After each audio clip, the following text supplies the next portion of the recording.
Thank you, Brian. And yeah, my name's Roy Anderson, and I'm here to talk about the supply of lumber for CLT manufacturing.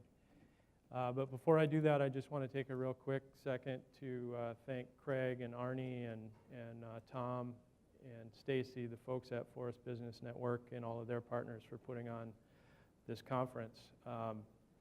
Craig, I've known Craig Rawlings for close to 15 years, and he talked to me about a year ago with the idea of putting on this conference, and I encouraged him to do it.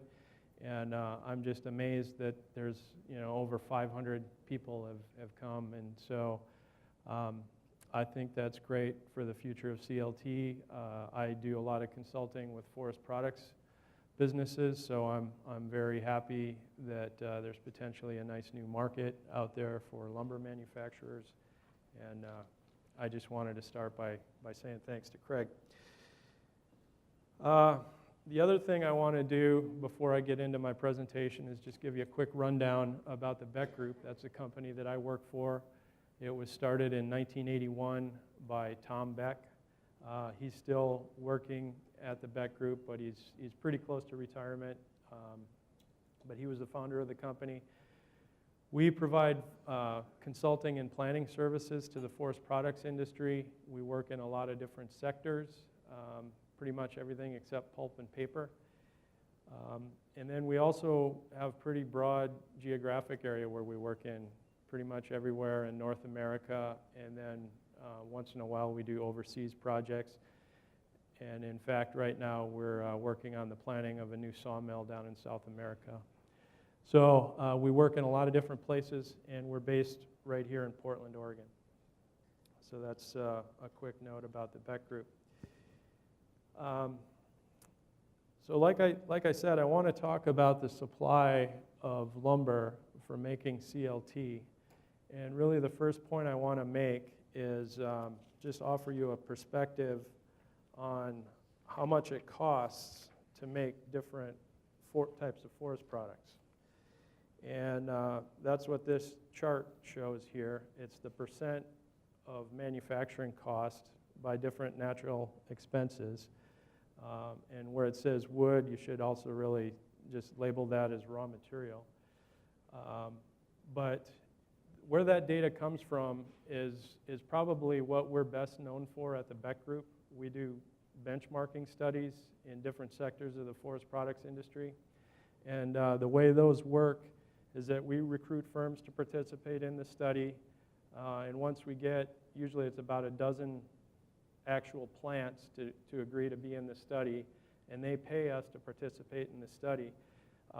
They basically open their books up to us, and we gather very detailed information about their operations in terms of their costs, their sales realizations, what their staffing levels are, what their productivity is.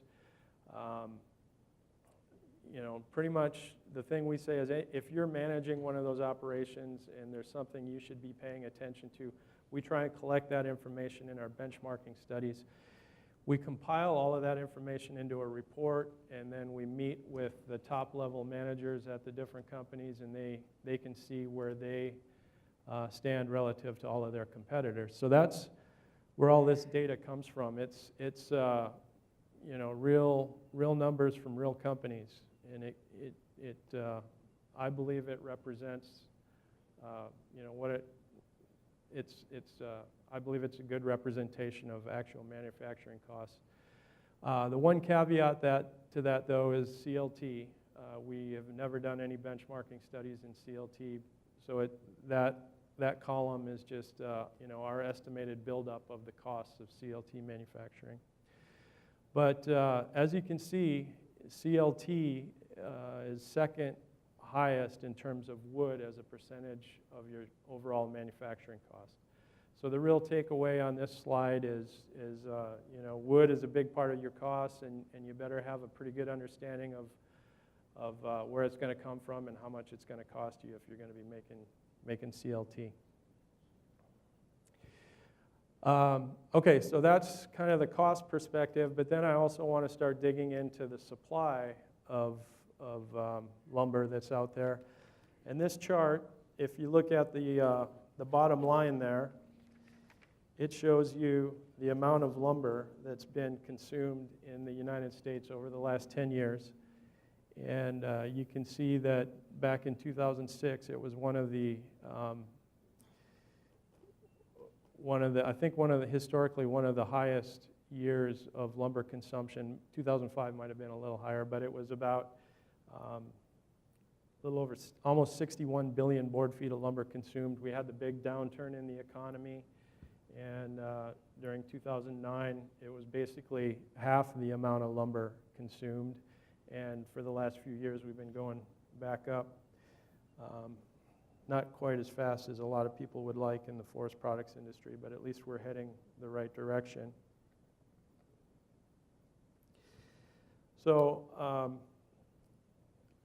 that last slide was just kind of overall. I want to start zeroing in a little bit on different regions. And if you look, in the area that's highlighted there in red, that shows the production in the west and in the south, and then every other part of the U.S. gets lumped into other. But just historically, the U.S. West and the U.S. South have been fairly even in terms of the amount of lumber that they produce. But as we've come out of the downturn in the economy, the South has kind of jumped ahead a little bit.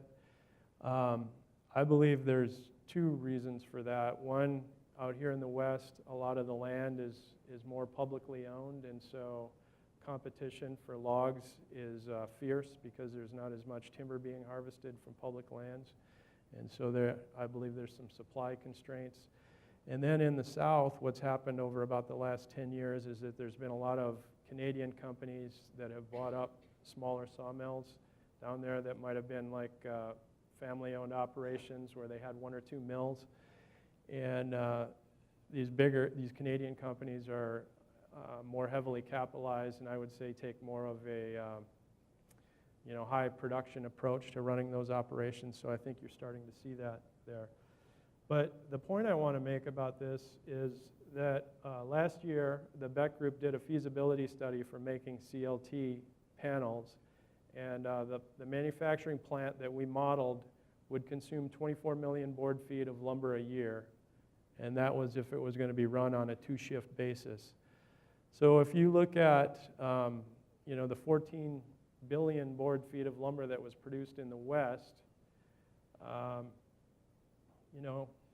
and just do the math there, theoretically at least you'd have enough lumber to supply 600 CLT plants like that.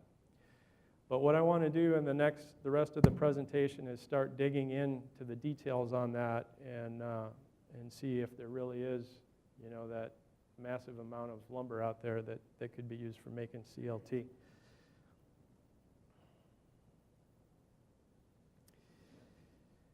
So, like I said, that's what I want to do is start digging into the details of the supply. And I think to understand the supply situation, you also need to understand what the lumber specifications are if it's going to be used for making CLT.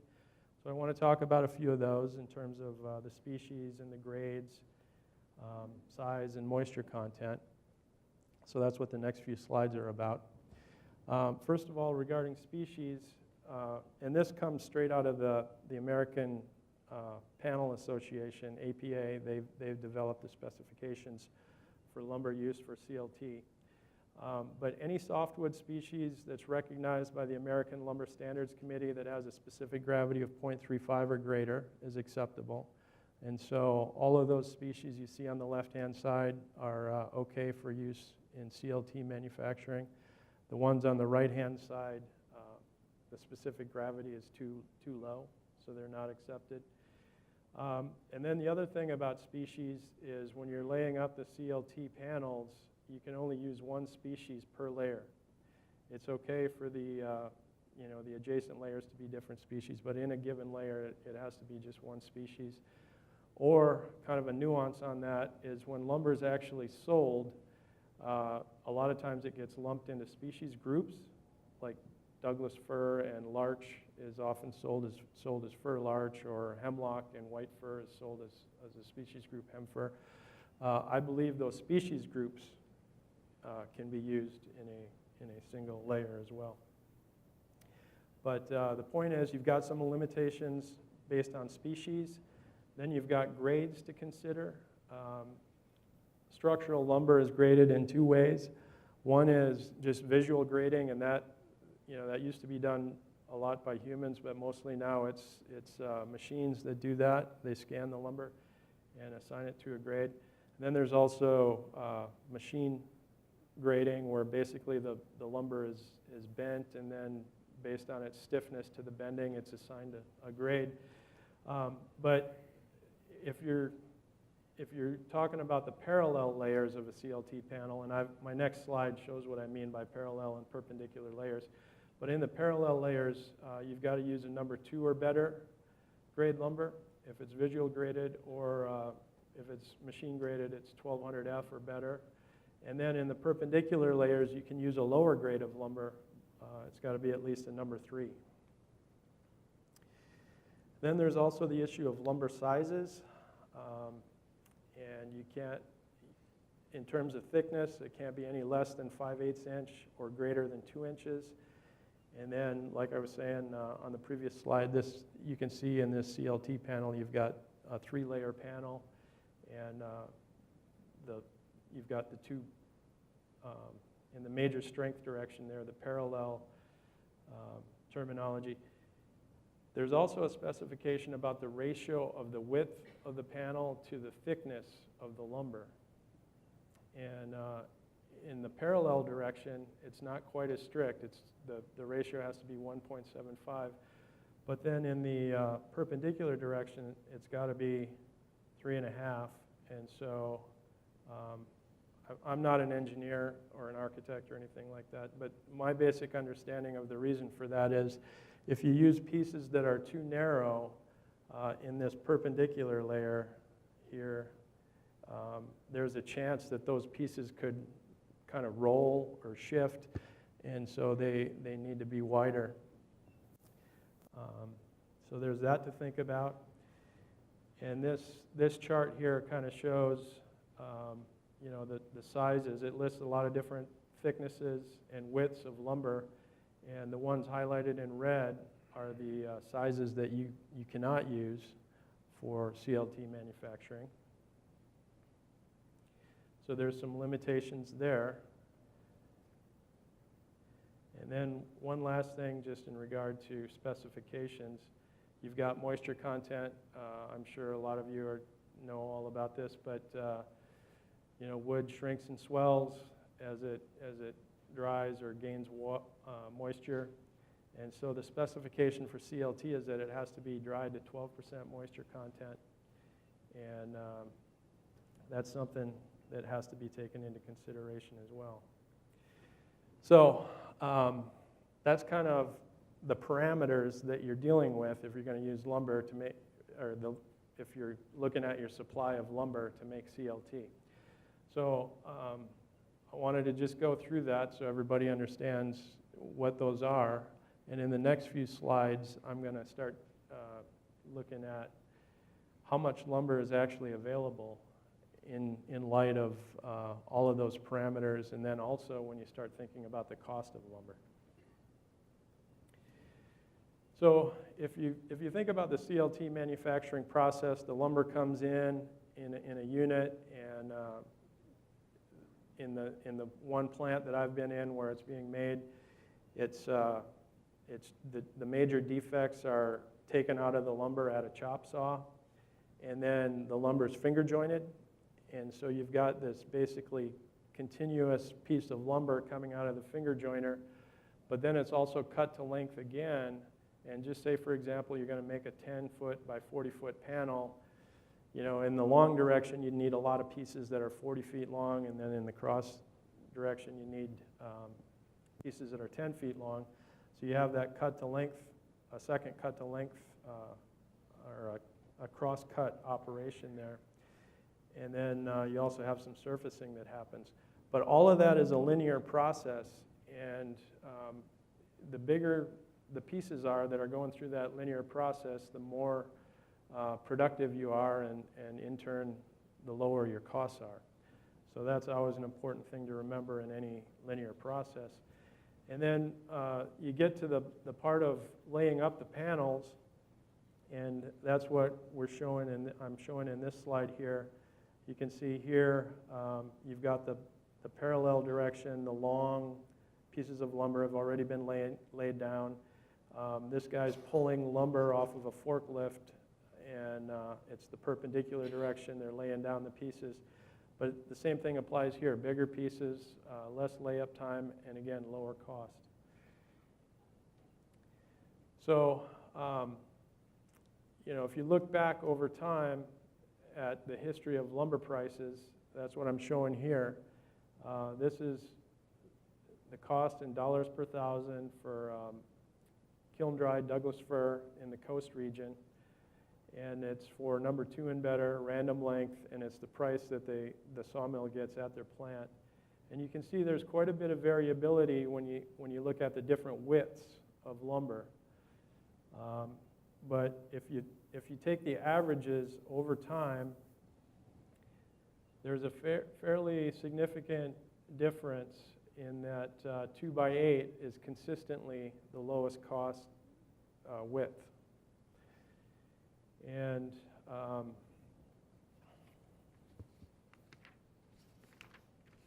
bear with me 1 second here.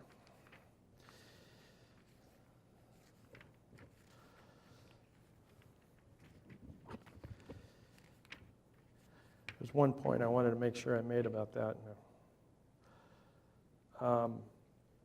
Okay, yeah.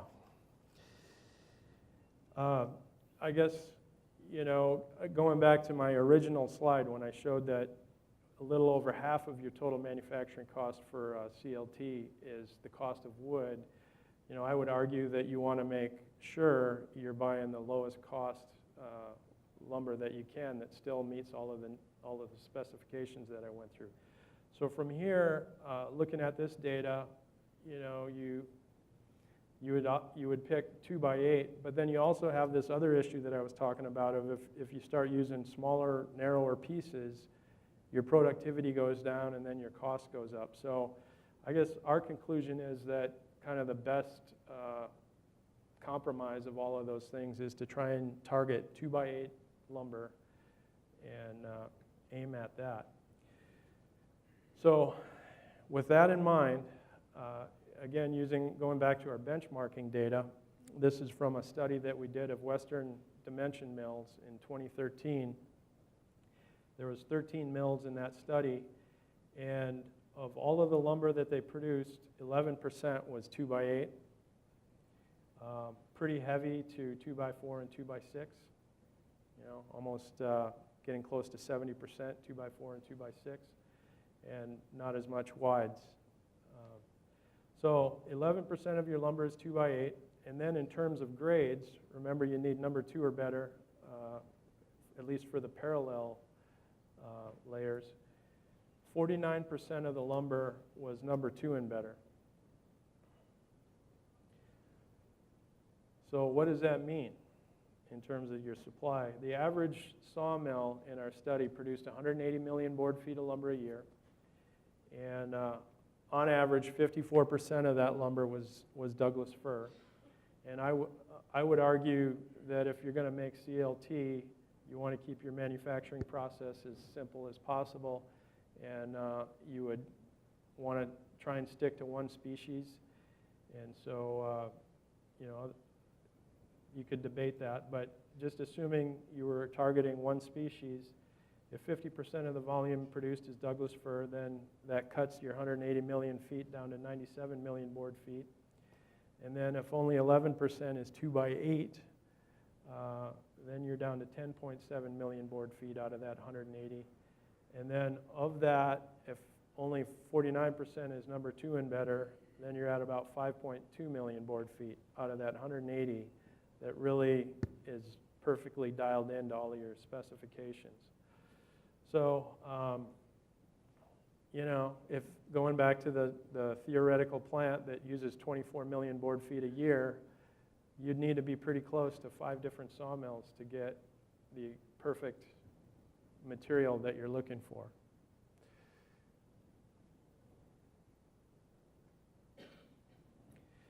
Some other things to think about, you know, right now the current standard practice in the industry is to dry your lumber to 19% moisture, and it's roughly takes about 24 hours to do that. But you know, if you're going to go to 12% moisture, that takes a longer time to do that. I didn't take the time to research exactly how much, so I'm not sure, but you know, I wouldn't be surprised if it takes twice as long. Because the one thing I know about lumber drying is the more moisture you remove, the harder that wood tends to hold on to the moisture, and the more energy it takes. So it's not a straight line relationship. So I expect it would take a fair amount longer to get it to 12%.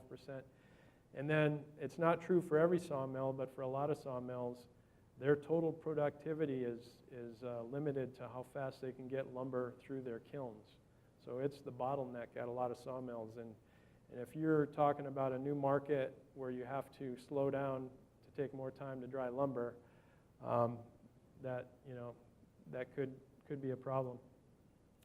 So in our analysis, we've assumed that if you're going to buy your lumber, you might have to pay up to as much as a $50 premium for material that's dried to 12% moisture. Then you might ask the question, well, why couldn't the CLT plant dry their own lumber? That's definitely an option. But the things you need to think about there are that when the lumber comes in, it's all going to be flat packed, and you'd need to receive that lumber and take it out of the bundles and get it on stickers so that you can have space between the layers of lumber. That's what it shows here in this middle slide, so that the air can flow in between there and dry the material out. That's a very labor-intensive process. And then, you need to invest your capital in dry kilns, and you'd have ongoing operating costs for staff to run the kilns, and energy to, produce the heat to dry the lumber. And so, it's certainly possible that you could dry your own lumber at a CLT plant, but I think it would make the operation a lot more complex, and our conclusion is that you'd probably be better off buying your lumber. One other thing, there's the option of using lumber that isn't 2 inches thick. There's one, I think, kind of interesting advantage to that, and that has to do with fire resistance rating. And again, I'm not an engineer, but my understanding of the way the testing works is if a piece of wood is burned and then, but it's not, it's just charred on the outside, if you test that material after it's been burned, you can only use the layers in the CLT panel that haven't been affected by fire. And so if you're using a panel that has a lot of layers, and only the outside layers are burned, you have a bigger dimension and obviously more strength than if you're using a 3-layer panel and the outside is affected by the fire. You've got a lot smaller dimension that's not affected. So that's potentially a big advantage of using thinner pieces of wood. But in the West here, at least, less than 2% of the lumber that's produced is 1 inch thick. And then that lumber is typically sold rough, green, and so what that means, if you're not familiar with that terminology, is just that it's not planed, so it's not surfaced, and it's not kiln dried. And both of those things need to happen if it's going to be used for CLT manufacturing. And then another thing is that we're not aware of any 1 inch lumber that's graded for structural uses. So it's just not a standard practice. I think it could be done, but I'm not aware of any, or we're not aware of anyone that's doing it. And then finally, like I pointed out in a couple of earlier slides, if you're using smaller pieces, your productivity is less, and so your manufacturing costs would go up. So 1 inch lumber might be an alternative at some point, but right now it just doesn't seem to be a real practical solution. So I guess to kind of wrap things up, some of the key points I was trying to make here, I think if you're going to make CLT, you want to target the lowest cost and widest pieces of lumber that you can get your hands on. And I think to keep your process as simple as possible, you'd want to use a single species. And that means that you'd need to have multiple sawmills near your CLT plant. And the reason I've got this map up here, this is a map that shows sawmills that were shut down. The purple dots are sawmills that were shut down, I believe, between 1990 and 2003.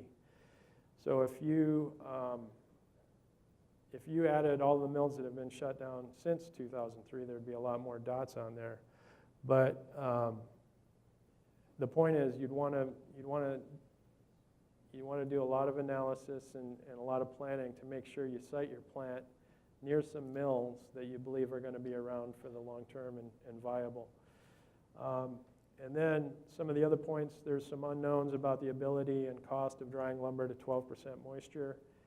And you know, we didn't do a super detailed analysis of how much it would cost to dry lumber yourself, but I believe it would be pretty expensive if you were a CLT manufacturer and you decided to go that route. And then finally, 1-inch lumber might be an alternative, but it just doesn't really seem like a practical option right now. So that's all I had. And again, thanks for the opportunity to speak. And I believe we have time for questions, right?